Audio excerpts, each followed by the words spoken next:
What's up, guys? Today's a special video because it's gonna go down. We're gonna have Ronnie explain to us what's going on. Ronnie, What's going on, guys? people want to know what this is and what we're gonna do. That's pretty much concrete, and it's gonna go in this. Now, you're probably wondering, why in the world are you guys gonna fill this block with concrete? Well, actually, what this does is this actually stabilizes the cylinder.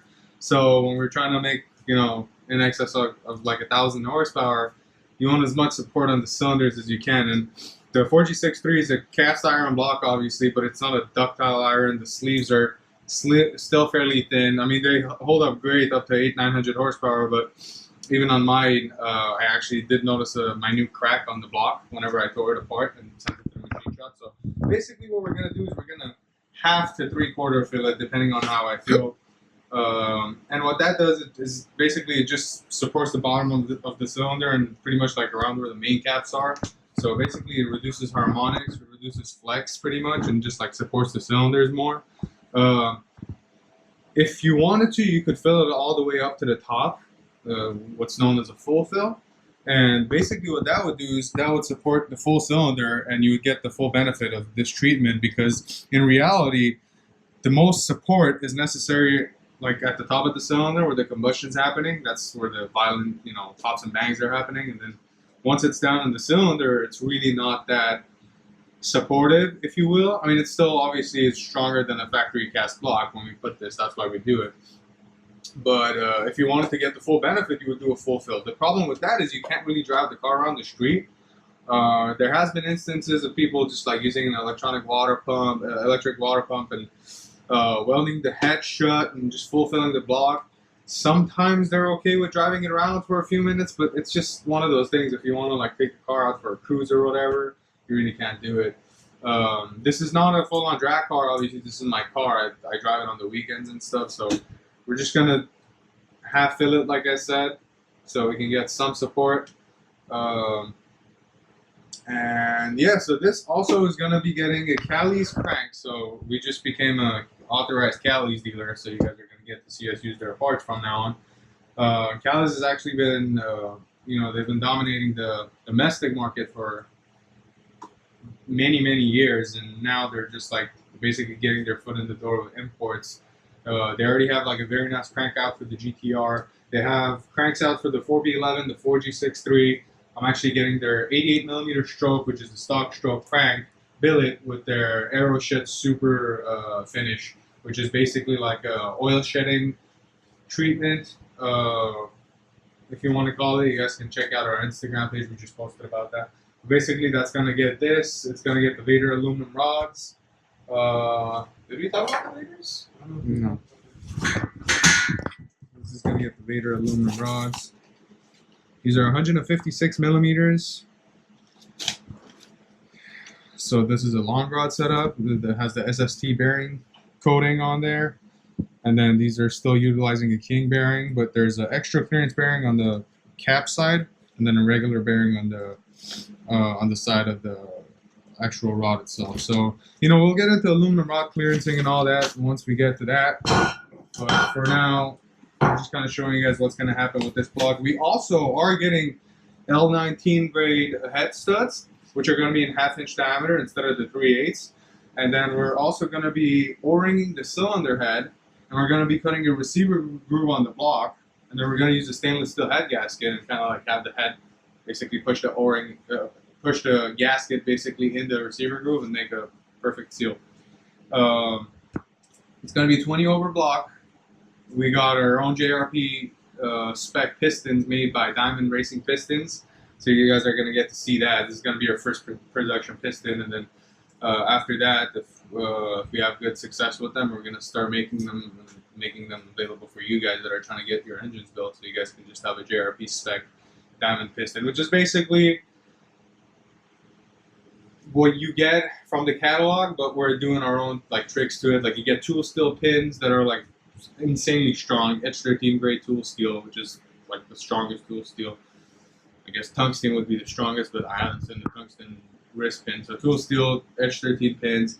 You guys, or we will be getting thicker rings, compression rings, to actually be able to hold the boost. And that's something a lot of people overlook as well, because when you're trying to make 50, 60, 70 pounds of boost, those little thin rings they're great for compression, lower boost levels, and they seal up, and they're very good on wear and stuff, but you really need some thicker rings to actually be able to hold that pressure more efficiently. And then also, the JRP is going to be laser etched on there. And we're doing a few other like tricks to it. That set's going to be spec'd out to these rods, so it's going to be accounted for the fact that it's an aluminum rod and it's going to stretch. So what's going to happen is the first set that we get, the compression height's actually going to be a little lower, and that's literally to accommodate for the aluminum rod stretch, because the aluminum rods will stretch when it gets to operating temperature. Meaning, if it sits here in the block, when it gets warmed up, it's going to be sitting here. I mean, that's an exaggeration, obviously, but my point is the first set is just for us to basically try it out and use it in our own basically test card. What else? I'm trying to think of everything.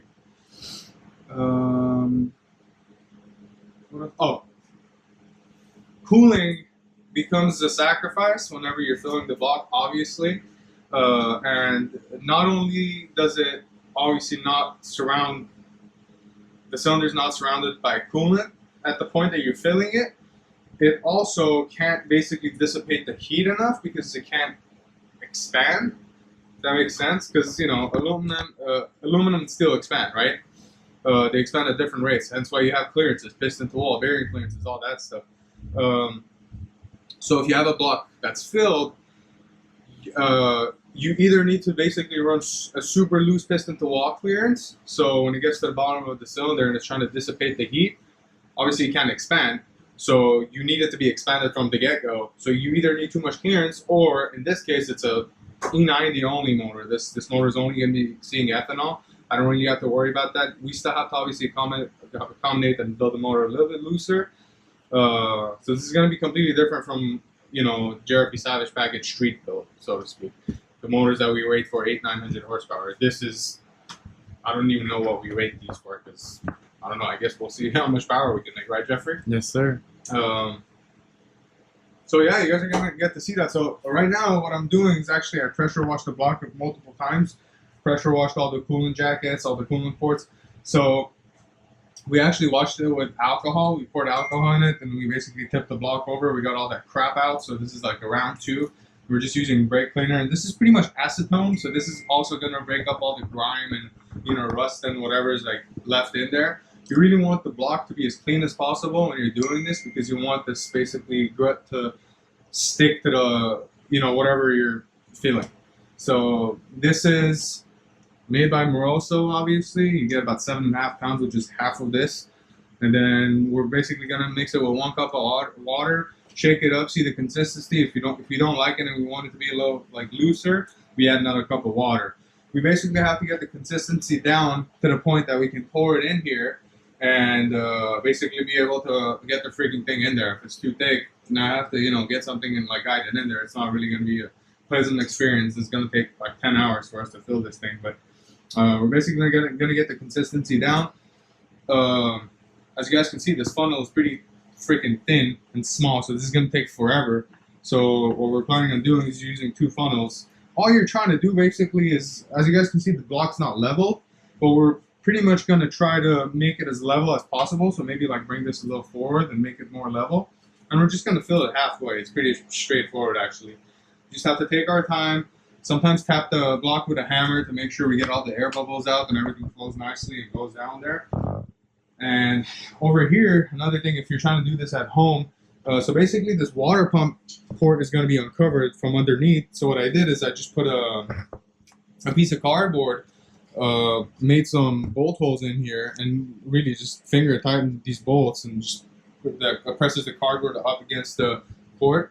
So basically, it's when I pour the grut in there, or when I say the grut, I'm talking about the actual blood filler. It doesn't come out of the ball. So we're gonna show you that process, but keep in mind if you're trying to, if it's a street-only motor, you don't really want to do this. If you're really trying to make a lot of power, then it becomes a good idea to do it to get a little more cylinder support. And if you're a full-on drag racer and you're trying to make, globs of power, I really suggest you guys full fill the block. So you guys are gonna get to see that.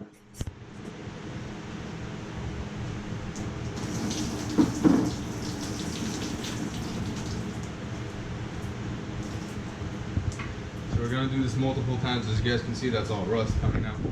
You basically want no rust so it can actually adhere to the metal as perfectly as it needs to. Repeat.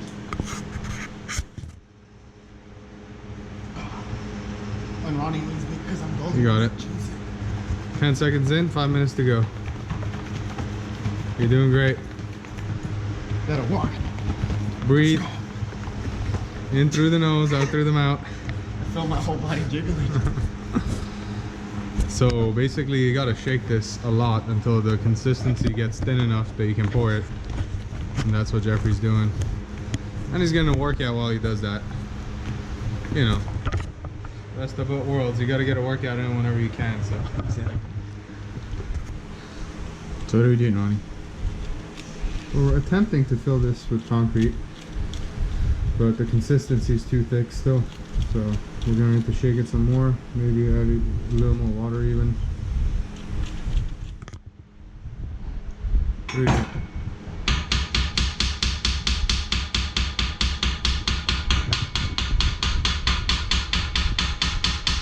So what Ronnie's doing is he poured the engine block filler, threw it in there, and he's hitting it with a hammer so that it could go down and adjust itself. Yep, and we do this for air bubbles to make sure we get the air bubbles out and kind of move the cement around because it's already starting to harden. So basically what we're looking for is a half fill or a 3/4 fill, whatever we kind of end up with. It really doesn't matter at this point. At this point it's about a half fill, I would say, maybe a little strong, maybe a little more than half fill. It's going to be really hard to see on video, but if Jeffrey, I don't know if they can get it. It's very hard to see. Yeah, you can kind of see if you hold it like this. Yeah, you guys can see that's concrete, and then that's the cylinder. So yeah, that's kind of what we're looking for. So we're just gonna make sure it's even all around the block. So we're kind of filling it individually. So we're gonna come to this one now because we've done the first 3, and then we're gonna go on the other side as well. All right, we'll keep you guys updated. We just finished doing the engine block filler, and now Ronnie's just cleaning it up. Other than that, we're done. You gotta say, Ronnie. Yeah, that's pretty much how you do it. You just kind of got to take your time with it, especially with the Evo having small coolant ports coming up. And it is a closed deck design. So. And then make sure you do this before you send it to the machine shop, because as you guys can see, it's kind of messy. And this thing dries like really fast, so if you get it in like the oil return galleys and all that stuff, like it's not going to be fun. So that's pretty much it though. It's pretty straightforward. You just got to take your time with it. You know, pour a little bit of concrete, tap it with a hammer, go to the next hole, you know, pour a little, tap it. Just make sure you get a nice even layer of concrete. So we got it up to here, I want to say. And that's half fill really, because the cylinder ends here. So if we get it here, that's half fill. So yeah, that's it. So that's how you fill concrete, That's how you right? fill a block. And then you gotta actually, this has to sit for, I want to say like 2-3 days, so it dries up. And then it's gonna go to the machine shop, and yeah, that's pretty much it. This is the steps you gotta take. Yeah. It's pretty straightforward. I would say the most important thing is cleanliness and just cleaning the coolant jackets and making sure there's like absolutely no rust or anything, so like the concrete can actually adhere to it. That's pretty much it. It's simple. And then once you're done, you're ready to party. Peace.